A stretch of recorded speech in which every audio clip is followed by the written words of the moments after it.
about this downright scary situation. For one thing, we need a very different concept of money. It's time more people asked themselves and their governments 4 simple questions.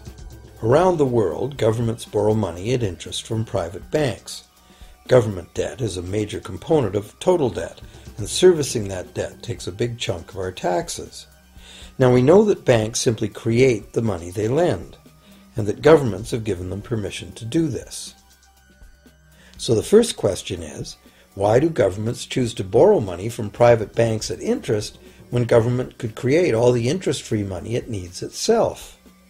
And the second big question is, why create money as debt at all? Why not create money that circulates permanently and doesn't have to be perpetually reborrowed at interest in order to exist?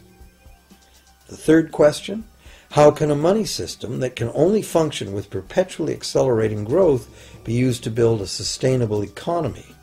Isn't it logical that perpetually accelerating growth and sustainability are incompatible? And finally, what is it about our current system that makes it totally dependent on perpetual growth? What needs to be changed to allow the creation of a sustainable economy? At one time, charging any interest on a loan was called usury and was subject to severe penalties, including death. Every major religion forbade usury. Most of the arguments made against the practice were moral.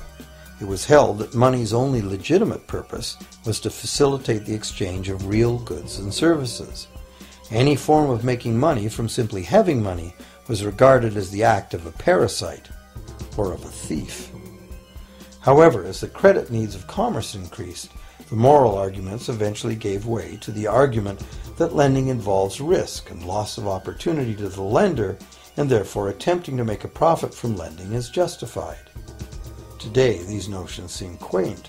Today, the idea of making money from money is held as an ideal to strive for. Why work when you can get your money to work for you? However, in trying to envision a sustainable future, it's very clear that the charging of interest is both a moral and a practical problem. Imagine a society and economy that can endure for centuries because, instead of plundering its capital stores of energy, it restricts itself to present-day income. No more wood is harvested than grows in the same period.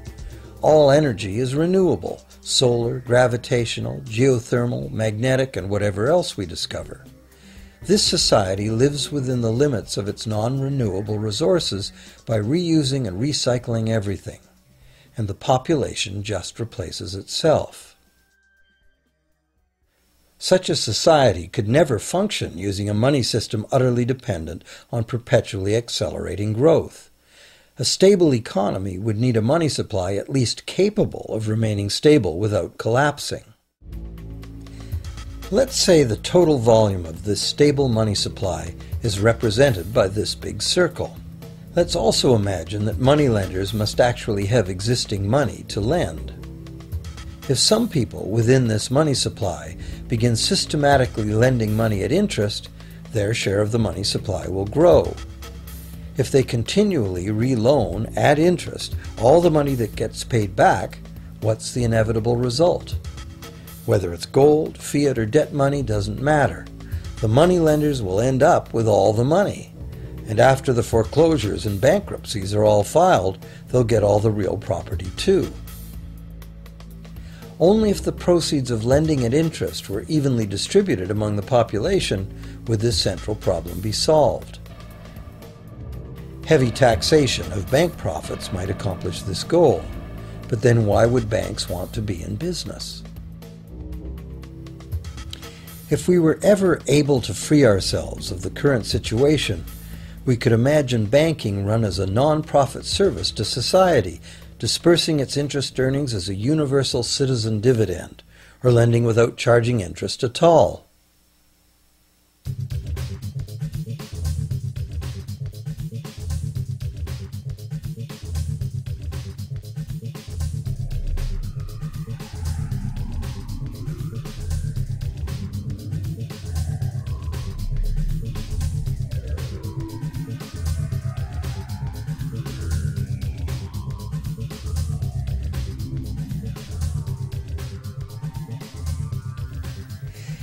If it is the fundamental nature of the system that causes the problems, tinkering with the system cannot ever solve those problems. The system itself must be replaced. Many monetary critics call for a return to gold-based money, claiming that gold has a long history of reliability. They ignore the many scams that can be played with gold, shaving coins, debasing the metal, cornering the market, all of which were abundantly practiced in ancient Rome and contributed to its fall. Some advocate silver, it being more abundant than gold and therefore more difficult to corner. Many question the need to bring back precious metals at all. No one wants to go back to carrying heavy sacks of coins to go shopping. It's a certainty that paper, digital, plastic, or more likely biometric ID money would be the real medium of trade with the same potential for creating unlimited debt money we have now. Beyond that, if gold again became the sole legal basis of money, those who have no gold would suddenly have no money. Other monetary reform advocates have concluded that greed and dishonesty are the main problems, and that there may be better ways to create an honest and equitable money system than returning to silver or gold. Inventive minds have proposed a variety of alternate ways to create money. Many private barter systems create money as debt, much as banks do, but it is done openly and without charging interest. An example is a barter system in which debt is expressed as pledges of hours of work, all work being valued equally at a dollar figure that then allows hours to be equated with the dollar price of goods. This kind of money system can be set up by anyone who can devise a way to do the accounting and find willing and trustworthy participants. Setting up a local barter money system, even if it were little used now, would be prudent emergency planning for any community. Monetary reform, like electoral reform, is a big topic, and one that requires a willingness to change and to think outside the box.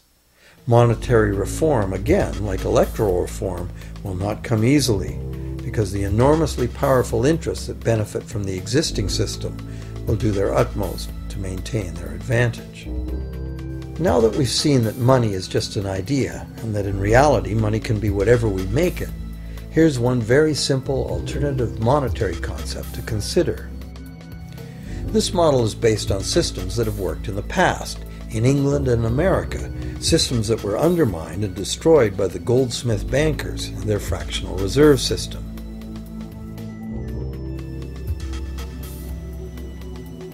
To create an economy based on permanent interest-free money, money could simply be created and spent into the economy by the government, preferably on long-lasting infrastructure that facilitates the economy, such as roads, railroads, bridges, harbors, and public markets. This money would not be created as debt, it would be created as value, that value being in the form of whatever it was spent on.